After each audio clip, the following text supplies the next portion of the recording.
Pahayag ito ni Senate President Tito Soto laban kay Senator Bato.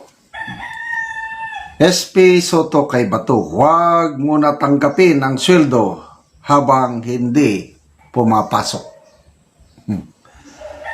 Ibinahagi ni Senate President Vicente Tito Soto III ang kanyang naging mungkahi kay Senator Ronald Bato de la Rosa na voluntaryo munang huwag tanggapin ang kanyang sweldo habang ito habang hindi ito nakakapag-ulat sa Senado, yung hindi ba pumapasok. Ayon kay Soto, ang hakbang na ito ay makakatulong upang maibsan ang pagbatikos ng taong bayan na kumukwestiyon sa pagtanggap ng sahod ng isang mambabatas na hindi nakakadalo sa mga sesyon. Sabi niya, siguro sa umpisa baka pwedeng voluntaryo. Kung pwede, voluntaryo para medyo mabawasan yung pressure sa mga sinasabi ng mga tao na di ka naman pumapasok, bakit sumusweldo ka?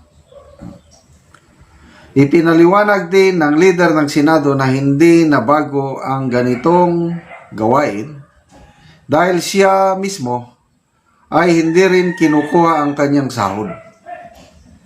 Ayon kay Soto, ang kanyang sweldo bilang mambabatas ay direktang napupunta sa kanyang scholarship program para sa mga mahirap na estudyante bilang paraan ng pagbabalik serbisyo sa publiko. May caption pa dito. Iba naman yung sitwasyon ko Ako pumapasok sa Senado pero hindi ko tinatanggap sweldo ko. Wow! Okay, unang pag-usapan natin yung magkano ang sweldo ng senador. Sa estimate ko lang hindi ko alam yung exact. Nasa 300,000 per month ang sweldo ng senador. Correct me if I'm wrong. Maliban pa yung monthly office budget na kung sa senador, malaki yan. Baka sobra ang alam ko sa Kongreso, halos 1,000 kada buwan ang office budget. Sa senador, mas malaki. So, malaki ang tinatanggap nila buwan-buwan. Tapos yung office budget, kung hindi ako nagkakamali, liquidation by certification lang yan. Wala nang mga resibo. Pirmahan lang ng mambabatas na I certify that I have spent the following so and so on, so and so. Period. Wala na. Ganon sila. So, ito kay Senator Soto, campaign promise niya yan na hindi niya tatanggapin ang sweldo pag manalo. Ayun, sinasabi niya na hindi niya tinatanggap ang sweldo. Ang tanong ngayon is, magandang gawain ito. Kaya how can we be sure na napupunta talaga sa mga estudyanteng nahihirapan yung sweldo niya? Di ba mas maganda kung talagang ganyan is mag-publish siya? Kung ako si Senator Soto, pwede kong i-publish para transparent, para lalong kapanipaniwala. Pangalan ng estudyante, example, 300 students at 1,000 per month ang ibinibigay. Tama ba yun? 300,000 na ba yun? Hindi ko. Kasi si Congressman Leandro Libiste, may scholarship program siya sa kanyang distrito. Ang alam ko, yung nabasa ko 150,000 per student sa kanyang distrito, binibigyan niya ng 1,000 pesos per month. Sariling pera niya yun. Kaya sabi ko, wow, swerte naman ang taga First District Batangas. So kung totoo na hindi na napupunta sa kanyang bulsa, pamilya, whatsoever yung sweldo niya, napupunta sa scholarship. Kung ako si Senator Soto, pakita ko yung mga pangalan, address, yung mga estudyante. Taga-saan ba yan? Magkano ang binibigay niya? Oh.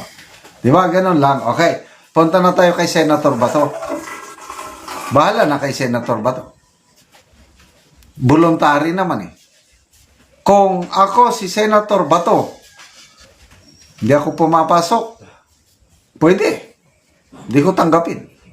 Kung ako si Senator Bato. Para wala akong tulubagon. Kung sa Bisaya, ano ba yung tulubagon? Wala akong kasi no work no pay sa ordinaryo empleyado eh. Kaya agree ako sa suggestion ito. Kung gusto niyang tanggapin ang sweldo niya, di pumasok siya. Delikado ang buhay niya. Baka biglang arestuhin. Yun na lang. Hindi papasok. Kailan? Hindi na siya dapat magsweldo. Yan namang kay Congressman Sandro Marcos na panukala sa Kongreso. Lahat ng mambabatas, no work, no pay. Panukala lang yun. Papasa ba? I don't think so. Kasi ang na-involve mga mambabatas mismo eh. So hindi ako believe yung mga panukala ni Sandro Marcos. Yung panukala nila ni Bujidi na anti-political dynasty bill. Meron sila. Kailang anong nakalagay doon? Pwedeng 5 na sa pamilya pwedeng anong klase yun? So, 5. At any time, pwede daw eh. Anong klase yun? Hindi na anti-political. It's legalizing political dynasty. Kaya wala akong kabilib-bilib dyan kay Sandro Marcos. Senator Bongo to transfer to the majority. In recent days, Senate President Tito Soto has suggested that 1 or 2 senators from the minority bloc might be considering a shift to the Senate majority bloc. Comments that political watchers interpret as a possible signal toward Senator Christopher Bongo. While Soto has not publicly named individuals, insiders note that Bongo position in the chamber and committee assignments could be key factors in his calculations. Observers point to the Senate Committee on Health and Demographics, an influential panel that oversees health policy. The committee is now led by Senator Risa Hontiveros, who also serves as a Deputy Majority Leader in the 20th Congress alongside J.B. Ejercito. Some analysts believe Go interest in rejoining the majority bloc could be driven by a desire to regain stronger committee leadership roles after losing the chairmanship amid the latest organization. Go political weight in the 2025 election was underscored by his commanding performance at the polls, where he emerged at the top vote getter, widely credited for the popularity of the Malasakit centers that helped streamline medical and financial assistance to patients nationwide. Okay. So, ano sa tingin nyo? Babaliktad ba si Senator Bongo? Aalis siya sa minority at sasama kay Soto? To me, never. Alam mo, yung minority, karamihan dyan, Duterte Black eh. Bilangin natin yung Duterte Black, ha? Go! Senator Bato.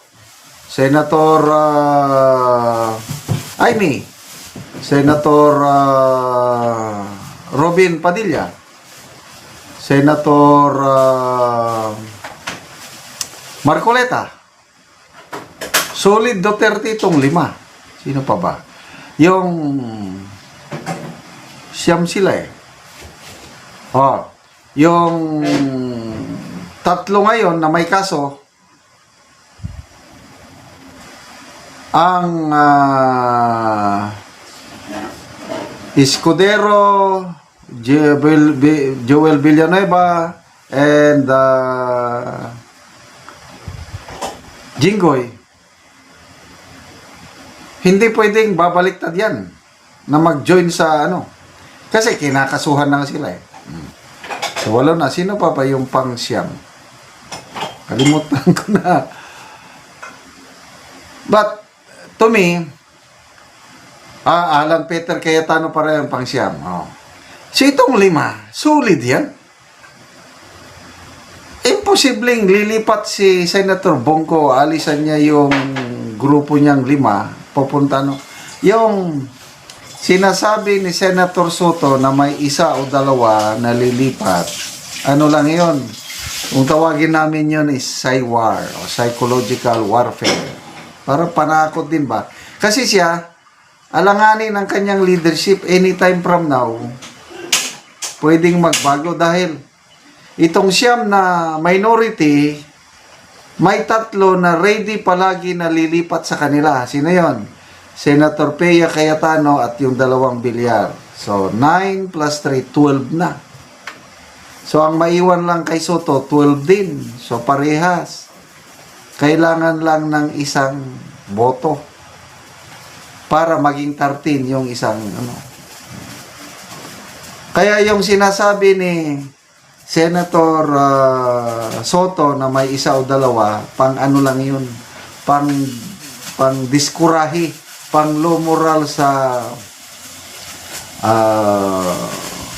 minority black. But ako, hindi ako naniniwala. Sulit yan.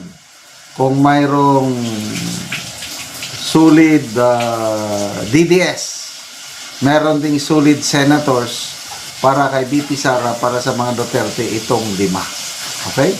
So, itong 3 senador na pinapakasuhan, sigurado ito, pagdating sa impeachment ni BP Sara, boboto sila pabor kay sa BP Sara,